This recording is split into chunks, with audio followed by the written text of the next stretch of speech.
All right, let's dive in. We're about to explore how to use the technology that's already in your pocket, not just for emails and social media, but for real, meaningful, life-changing personal growth. Let's get started. This quote right here, it really gets to the core of what we're talking about. It's a challenge, right? It suggests that if we're only using these incredibly powerful tools for trivial tasks, we are missing a massive opportunity to make smarter decisions and build a more fulfilled life. So, how do we move beyond the trivial stuff? Well, it all starts with a fundamental shift in your mindset, moving from being a passive consumer of technology to becoming an active, strategic user.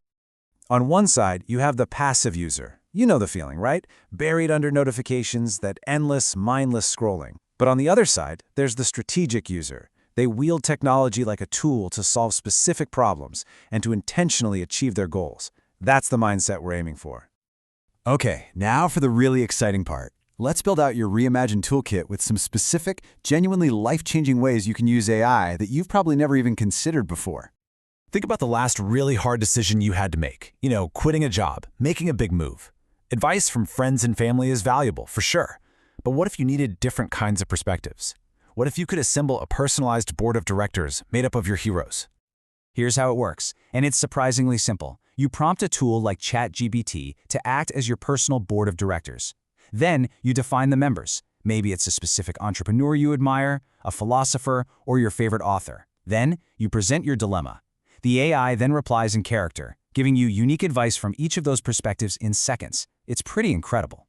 And you can take this even further. For advice that truly captures the unique mindset of your heroes, you can use a tool like Google's Notebook LM.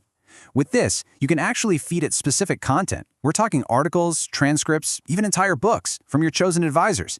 It then builds a personal AI trained only on that material, so the guidance you get is incredibly specific and grounded in their actual work.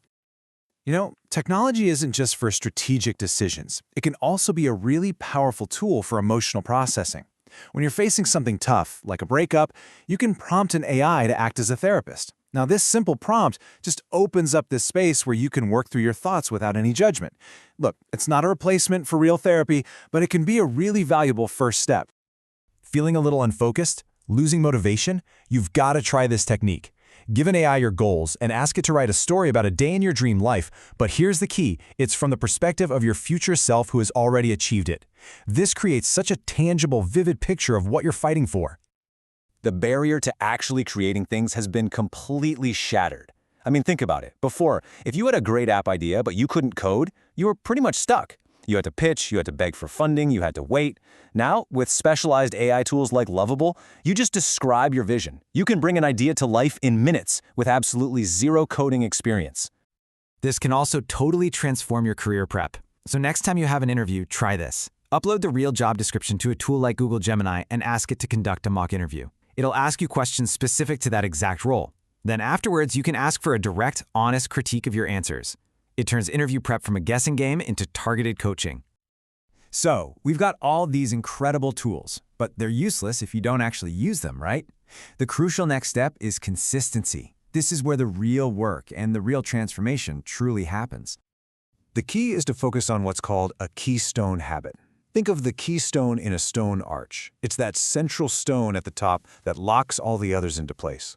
Well, a keystone habit is that one core behavior that, once you establish it, triggers this cascade of other positive changes in your life. For some, it's working out. For others, it's waking up an hour early. So how do you lock that keystone habit in place?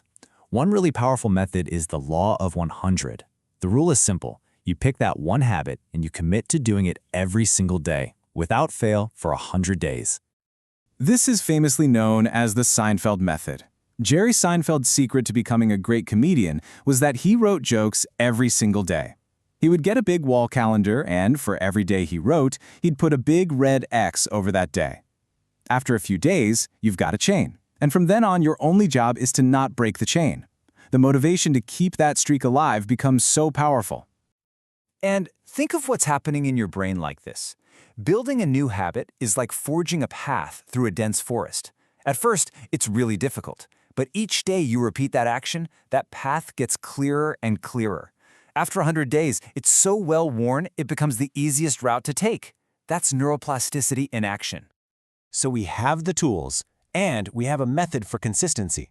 But what's the final piece that ties it all together? Well, here's the thing. It isn't the technology. It's you. Of course, using these tools strategically means being aware of the challenges. It's so easy to get lost in distractions or suffer from information overload, and it's always smart to be mindful of privacy. The key is to use this technology intentionally, setting clear boundaries so that it serves you, not the other way around. And this brings us right back to our central idea. The most powerful AI is just a fancy calculator if you don't give it interesting problems to solve. The true unlock isn't the technology. It's your creativity and your imagination and applying it to what matters most in your life. So I'll leave you with this question to think about. Looking at your own goals and your own challenges, where can you stop being a passive user and start being a strategic one? What's the one area where applying these tools with consistency could create a profound transformation for you?